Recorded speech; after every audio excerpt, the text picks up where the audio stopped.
Je suis rendue ici à la page 8, mais dans la section du bas. Dans la capsule précédente, la capsule numéro 1 sur les opérations sur les polynômes, on a regardé un petit résumé des différentes opérations, l'addition, la soustraction, la multiplication, la division. Là, on va mettre ça en pratique. On va résoudre une chaîne d'opérations. Pour faire ça, on va commencer d'abord par se rappeler quelles sont les priorités à respecter là, quand on veut simplifier une chaîne, faire une chaîne d'opérations en algèbre. Donc, la priorité numéro 1, c'est tout simplement d'observer les parenthèses puis d'aller voir à l'intérieur. Parce que des fois, à l'intérieur des parenthèses, il y a peut-être des choses qu'on peut déjà simplifier puis qui vont faire en sorte que le problème par la suite va être plus simple à continuer. Donc, ça ne veut pas dire nécessairement que c'est toujours possible de le faire, mais on prend le temps quand même de vérifier au cas où il y aurait des choses qui pourraient se simplifier facilement. Ensuite, la deuxième étape, c'est l'étape, ça c'est vraiment propre aux chaînes d'opérations en algèbre, c'est quand on a des binômes qui ont été élevés au carré. Quand c'est le cas, ce qu'il faut faire pour être sûr de rien oublier, c'est se rappeler qu'un binôme au carré, en réalité, ça veut dire que ce binôme-là doit être multiplié par lui-même 2 fois.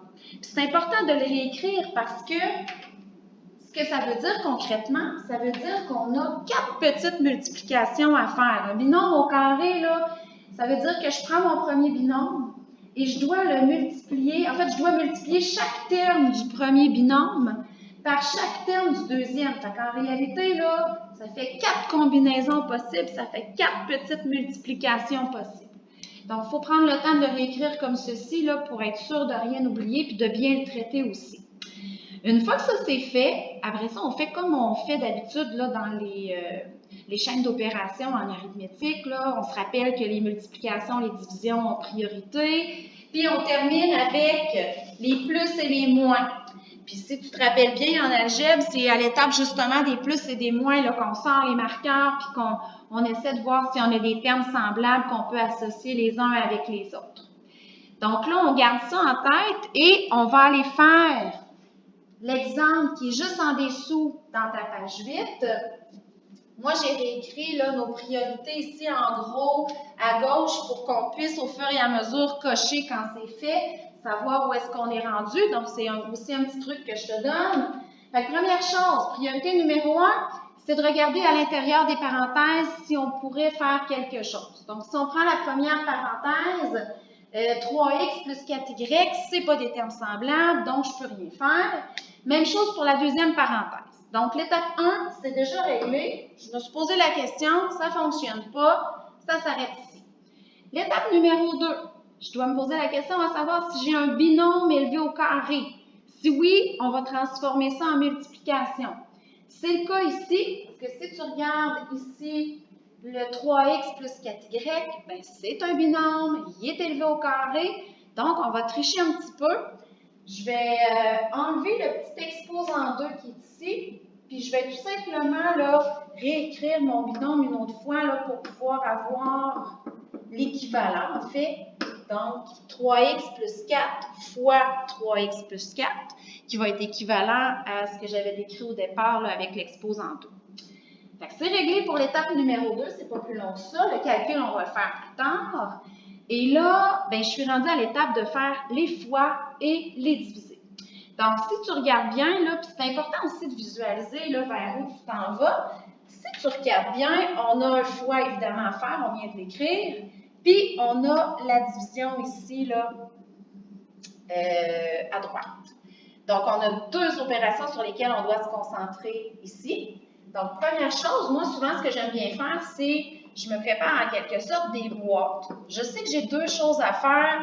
Je me mets des parenthèses qui vont être comme, en fait, l'endroit où je sais que je vais aller inscrire mes réponses. Fait que la première parenthèse va servir à recevoir le résultat de la multiplication. La deuxième parenthèse va servir à recevoir le résultat de la division. Après ça, tu vas voir, il va nous rester seulement les plus et les moins à traiter. Fait que si on commence avec le produit, on a le cas binôme fois binôme, on en a parlé au tout début. Donc, ce qu'il faut faire, c'est penser à nos 4 petites flèches comme ceci. J'ai oublié un petit Y ici là, que je vais ajouter. Donc, je fais mes 4 flèches. Et là, on va aller voir les 4 produits qui peuvent résulter de tout ça. Donc, première flèche, la première en haut, là, la plus petite. On commence par celle-ci. J'ai 3x fois 3x, ça va donner 9. On se rappelle que quand on multiplie, les exposants s'additionnent. J'ai ajouté des petits 1. Des fois, là, le fait de les visualiser, ça nous évite de faire des erreurs. Donc, j'additionne 1 plus 1. Donc, en réalité, ça va donner 9x2. Ensuite, si je continue, j'ai 3x fois, je m'en vais de l'autre côté, 4y. Ça va donner 12xy. Donc, plus 12xy. Même chose ici en bas. C'est juste qu'ils sont écrits dans l'ordre inverse. Ça va donner aussi 12xy. Et le dernier terme, je vais vous faire de la place un petit peu. Le dernier terme, j'ai 4y fois 4y. Ça va faire 16. Puis, on peut mettre les petits 1 comme tantôt. Les exposants vont s'additionner, ça va faire 16y2. Fait que voici pour mon fois. Ensuite, là, je vais ajouter le moins ici que j'avais effacé. Ensuite, on va se concentrer sur le divisé. Là, peut-être que tu vois qu'il y a un moins en avant d'une parenthèse.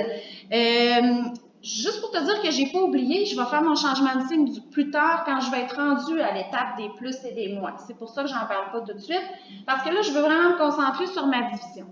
Donc, la division, ce qu'on fait, c'est qu'on prend chaque terme du binôme d'en haut, puis à tour de rôle, on va le diviser par le 3x2. Donc, si on commence avec le premier, donc j'ai 24 divisé par 3, ça va donner 8. Quand je divise, les exposants, ici, il faut faire attention, là, c'est le contraire de tout à l'heure dans la multiplication. Les exposants vont se soustraire. Donc, pour les exposants, je vais faire 4 moins 2, ça va faire 8x2. Et ensuite, je vais reprendre le processus ici, en faisant la division du dernier terme. Moins 18 divisé par 3 va donner moins 6. Et si je regarde au niveau des exposants, j'ai x2 avec x2, ça va faire 2 moins 2, ça va faire 0. Les x vont s'annuler et il va rester seulement le y2. Voilà, on a terminé la priorité numéro 3, donc les fois, les divisés, c'est complété. J'ai rempli mes deux, tantôt je disais mes boîtes, là j'ai rempli mes parenthèses.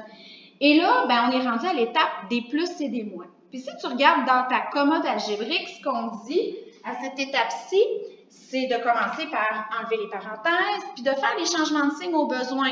Et là, on va justement en avoir besoin parce qu'ici, on a un moins en avant d'une parenthèse.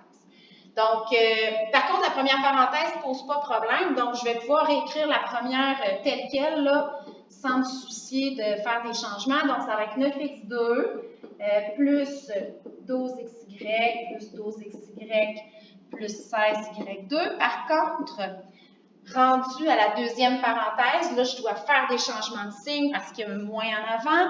Donc, le 8 qui est ici, là, c'est pas écrit, mais c'est sous-entendu, c'est en fait plus 8. Donc, celui-ci va devenir moins 8x2, puis mon moins 6, qui est ici, va devenir plus 6y2. Donc, c'est un petit quelque chose auquel je dois faire attention là, quand il y a des moins en avant des parenthèses. Si jamais tu as changé le signe plus tôt dans le problème, exemple, si toi tu as décidé de faire le changement de signe avant de faire ta division, c'est correct aussi. Maintenant que ça c'est fait, là on est vraiment rendu à mettre nos couleurs, regrouper nos termes semblables. Donc on sort les marqueurs, puis on regarde qui peut être associé avec qui. Donc, par exemple, je pourrais associer le 9x2 et le moins 8x2. Puis là, c'est important de mettre la couleur aussi sur le moins qui précède là, pour en tenir compte dans le calcul tout à l'heure. Je peux regrouper ici là, les 12xy ensemble. Et je peux regrouper aussi les y2 ici.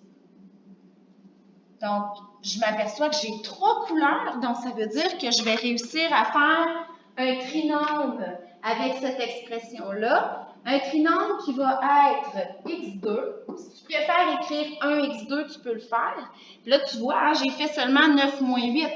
Les exposants ne changent pas. Là. Quand on fait les additions, soustractions, n'oublie pas que j'ai mis de la couleur. Puis souvent, je vous disais en classe, ben, je mets de la colle. Les exposants restent figés. Là. On n'a plus le droit de les changer à cette étape-ci. Donc, ça va faire x2. Si je regarde mon rose, les y2, ça va donner 22 y2. Les exposants ne changent toujours pas. Et aussi, le turquoise, 24 xy. Les exposants ne changent pas non plus. Je fais seulement additionner ou soustraire les coefficients. Et c'est terminé. J'ai terminé les plus et les moins. Je ne peux pas faire mieux que ce que je viens de faire ici.